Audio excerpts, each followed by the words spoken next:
Fokus hidup kepada Allah. 2 Timotius 2 ayat 4. Seorang prajurit yang sedang berjuang tidak memusingkan dirinya dengan soal-soal penghidupannya, supaya dengan demikian ia berkenan kepada komandannya. Saudara yang kekasih dalam Kristus, untuk dapat memiliki hidup yang berpusat pada Allah, orang percaya harus berani mengarahkan perhatian dan tujuan hidupnya hanya kepada Tuhan dan kerajaan-Nya. Pergumulan hidup kita bukan terletak pada sukarnya mencari nafkah, sukarnya mempertahankan reputasi juga dalam membela harga diri dan nama baik, atau mengokohkan kedudukan dan kekuasaan, tetapi pada mempertahankan konsistensinya dan fokus pada arah perjalanan hidup yang benar, yaitu kepada Tuhan dan kerajaan-Nya saja. Saudara yang kekasih dalam Kristus, harus diakui bahwa arah perjalanan hidup manusia dewasa ini semakin tidak jelas. Sebagian besar orang melakukan berbagai kegiatan hanya sekedar untuk mempertahankan hidup.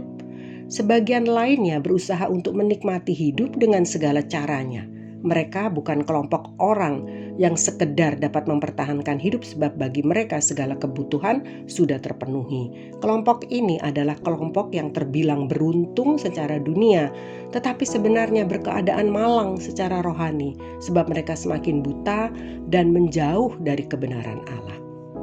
Dalam Matius 19 ayat 23, Yesus berkata kepada murid-muridnya, "Aku berkata kepadamu, sesungguhnya sukar sekali bagi seorang kaya untuk masuk ke dalam kerajaan sorga." Tuhan Yesus menyatakan bahwa orang kaya sukar masuk sorga. Sukar bukan berarti tidak bisa, tetapi cenderung mustahil. Artinya menuntut perjuangan dan pengorbanan yang lebih berat.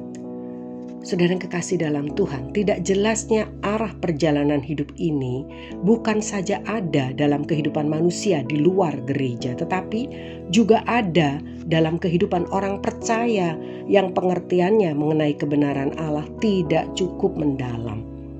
Kehidupan seperti inilah kehidupan yang sangat rentan terhadap pencobaan dan sangat rawan terhadap serangan musuh. Jika pada saat ini masih dijumpai banyak orang Kristen yang mudah berbuat dosa, enggan melayani Tuhan dan menolak berkorban bagi pekerjaan Allah dan tidak menyukai ibadah kepada Tuhan, hal ini disebabkan karena ia kehilangan arah perjalanan hidup yang benar atau disorientasi. Rasul Paulus dalam suratnya berkata, "Sebab itu aku tidak berlari tanpa tujuan dan aku bukan petinju yang sembarangan saja memukul." Dalam 1 Korintus 9 ayat 26. Bagaikan seorang atlet yang sedang turun di medan pertandingan, ia tahu persis di mana garis finishnya, ia tahu kemana seharusnya ia berlari. Seorang atlet harus berlari, bukan berjalan. Hal ini menunjuk kepada pergumulan kompetisi yang hebat dalam pertandingan itu. Bukan hanya kecepatan langkah yang harus diperhatikan dan dimiliki, tetapi juga arah langkah yang tepat. Hidup ini adalah sesuatu peperangan yang sangat hebat, pergumulan yang luar biasa. Artinya sesuatu yang harus digumuli dan diperjuangkan, dimenangkan secara serius. Seseorang yang arah hidupnya sudah benar harus terus bertahan untuk ada pada jalur yang benar. Ia tidak boleh menyimpang ke kanan atau ke kiri. Meskipun diakui terdapat banyak tekanan dalam hidup ini. Tekanan yang bertujuan agar orang percaya bergeser dari jalur perjalanan hidup yang benar yang sudah dimilikinya. Saudara yang kekasih dalam Tuhan, tekanan itu datang dari si musuh, yaitu kuasa kegelapan dalam berbagai bentuk dan cara. Orang percaya harus tetap waspada dan berjaga-jaga agar dapat mengenali tipu daya si musuh tersebut. Tekanan ini disebutkan oleh Petrus sebagai penderitaan yang dialami semua saudara seiman di seluruh dunia. 1 Petrus 5 ayat 9. Tekanan itu bukan saja keadaan hidup yang tidak menyenangkan, justru keadaan hidup yang sedang nyaman, menyenangkan, malah itu jauh lebih berbahaya. Saudara yang kekasih dalam Tuhan, dalam perjanjian lama dapat ditemukan beberapa kisah yang berkaitan dengan hal disorientasi ini. Antara lain kehidupan Lot dan keluarganya dalam Kejadian 19 ayat 1 sampai dengan 29.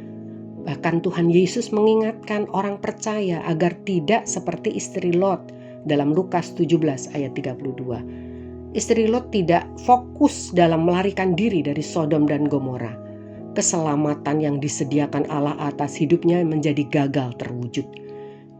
Iblis adalah oknum jahat yang selalu berusaha agar orang percaya tidak fokus dan teralih dari arah hidupnya. Orang percaya harus mencontoh sikap Tuhan Yesus sendiri yang tidak terbelokkan oleh bujukan iblis. Iblis membujuk Tuhan Yesus untuk menghindari salib, untuk berbelok dari misinya. Tetapi Tuhan Yesus tetap pada tujuan pelayanannya. Matius 16 ayat 21 sampai dengan 23. Sebagaimana iblis menunjukkan kepada Tuhan Yesus kemuliaan dunia dan membujuk Tuhan Yesus untuk membelokkan misinya dalam Lukas 4 ayat 5 sampai dengan 8. Bahkan iblis juga berusaha membelokkan orang percaya dari arah hidup yang benar dengan memberi umpan keindahan dunia ini.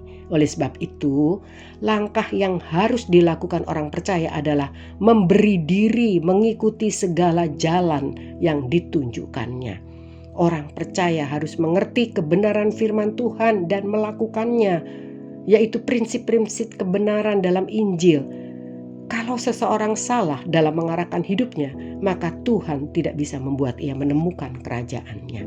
Jadi kita harus terus mengikuti segala jalan-jalan yang ditunjukkannya, kebenarannya yang tidak mungkin membuat kita salah langkah.